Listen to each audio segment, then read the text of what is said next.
SSCৰ নতুন পৰ্টেলত ফটো আপলোডৰ ব্যৱস্থাটো সলনি কৰা হৈছে। আজিকালি লাইভ ফটো এইদৰে কেমেৰাৰ ফ্ৰণ্টত বহি দিব লগা হয়। তো আহক প্ৰচেছটো আপোনালোকক শুদ্ধকৈ দেখুৱাওঁ। আপোনালোকে মোবাইল অথবা লেপটপৰ সন্মুখত বহি কিদৰে নিজৰ ফৰ্ম ফিল আপ ঘৰতে কৰিব পাৰিব। আহক তেন্তে ভিডিঅ'টো আৰম্ভ কৰোঁ। Educational detail, that means candidate information, personal detail, educational detail আদি প্ৰতিটো ষ্টেপ শুদ্ধকৈ কৰিব লাগে। এডুকেশ্যনেল ডিটেইল SSC MTSৰ বাবে মিনিমাম ক্লাছ 10 পাছ আৰু মেক্সিমাম আপোনাৰ যি কোৱালিফিকেশ্যন আছে সেইটো আপুনি স্পষ্টকৈ মেনশ্যন কৰি দিব যাতে পাছলৈ কোনো অসুবিধা নহয়। তাৰপিছত ছেভ আৰু নেক্সট কৰিব। ছাকচেছফুলি ছাবমিট হোৱাৰ পাছত এডিশ্যনেল ইনফৰ্মেশ্যন যি আছে সেইখিনি এবাৰ চেক কৰি ল'ব। আপুনি কোনটো কেটেগৰীৰ হয়, কেটেগৰী আপোনাৰ SC, ST, OBC অনুসৰি আপুনি নিজৰ সুবিধা পায়, এজ ৰিলেক্সেশ্যন পায়, সেইমতে আপুনি নিজৰ ফৰ্মখন ফিল কৰি ল'ব।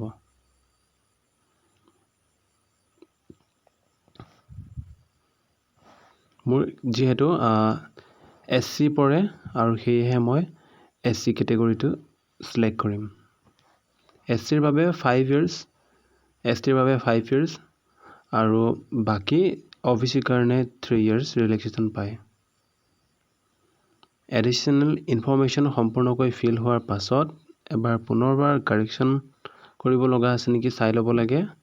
পাছত ফাইনেল ছাবমিশ্যন হোৱাৰ পিছত কোনো অপশ্যন নাথাকে আমি কাৰেকশ্যন কৰিবলৈ। পুনৰ এটা ডেট দিব পাৰে, কেতিয়াবা নিদিবও পাৰে। আৰু এনেধৰণৰ ভুলৰ বাবে বহুতে এক্সামৰ দিয়াৰ পৰা বঞ্চিত থকা দেখা যায়। সেয়েহে খুব সতৰ্কৰে ফৰ্মখন ফিল আপ কৰিব লাগে।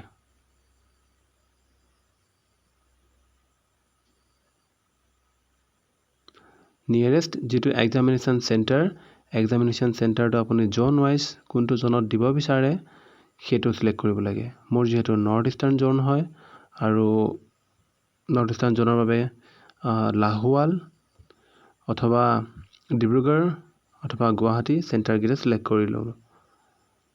তাৰ পাছতে প্ৰিফাৰেঞ্চ য'ত দিছিলোঁ জব ক'ত কৰিম ষ্টেটকেইটা চিলেক্ট কৰাৰ পাছত ফটো আৰু চাইন ছাকচেছফুলি ছাবমিট কৰা আছে। এবাৰ ফৰ্মখন প্ৰিভিউ কৰিব লাগে। প্ৰিভিউত আপোনাৰ স্পেলিং শুদ্ধকৈ হৈছে নাই হোৱা, নিজৰ ডেট অফ বাৰ্থ, ইয়াৰ পাছত আপোনাৰ জেণ্ডাৰ, কাষ্ট গোটেইখিনি স্পষ্টকৈ আপুনি এবাৰ নিৰীক্ষণ কৰি ল'ব আৰু শুদ্ধ কৰিবলগীয়া হ'লে লাষ্ট এণ্ড ফাইনেল এইটোৱে আপোনাৰ এটা চান্স। যদি শুদ্ধ কৰিব বিচাৰে আপুনি ইয়াতে শুদ্ধ কৰি ল'ব। আৰু এডিশ্যনেল ইনফৰ্মেশ্যন প্ৰথমে যিখিনি আপুনি ফিল কৰিছিলে সেইখিনি পুনৰবাৰ চাই আপোনাৰ জ'ন ৱাইজ আপুনি য'ত জব কৰিব বিচাৰে সেইটো আপুনি শুদ্ধকৈ চাব যাতে সেইখিনি কাৰেক্ট হৈছে নাই হোৱা। তাৰ পাছত আপুনি ফাইনেল ছাবমিশ্যন কৰিব লাগিব আৰু ছেভ এণ্ড নেক্সট কৰিব। ইয়াৰ পিছতে আহিব ডিক্লেৰেশ্যন ফৰ্ম। ইয়াত যি ডিক্লেৰেশ্যন আছে ভালকৈ পঢ়ি ল'ব। যদি ডিক্লেৰেশ্যন শুদ্ধ হৈছে তেতিয়াহ'লে আপুনি আই এগ্ৰি ক্লিক কৰি ইয়াত যিটো কেপচা কোড থাকিব কেপচা কোডটো শুদ্ধকৈ টাইপ কৰি ল'ব। শুদ্ধকৈ টাইপ কৰাৰ পাছত পুনৰ আপুনি ছাবমিট কৰিব লাগিব। কেতিয়াবা কি হয় নেটৱৰ্ক যদি বহুত বেছি বিজি থাকে বা আপুনি ফৰ্ম ফিল যদি খুব দেৰিকৈ কৰিছে তেতিয়াহ'লে বাৰে বাৰে কেপচা কোড টাইপ কৰাৰ পাছতো ভুল দেখুৱাব পাৰে। সেয়ে সময় থাকোঁতে কৰি ল'ব। আৰু ফৰ্মখন ছাকচেছফুলি ৰিচিভ হৈছে আৰু ভেৰিফিকেশ্যনৰ কাম বাকী থাকি যায় আৰু সেইটো SSC কৰি দিয়ে।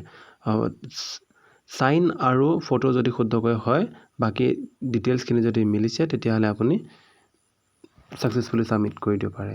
তাৰ পাছতে আপুনি ফৰ্মখন প্ৰিণ্ট কৰিব আৰু ভৱিষ্যতৰ ব্যৱহাৰৰ বাবে আপুনি ৰাখি থ'ব।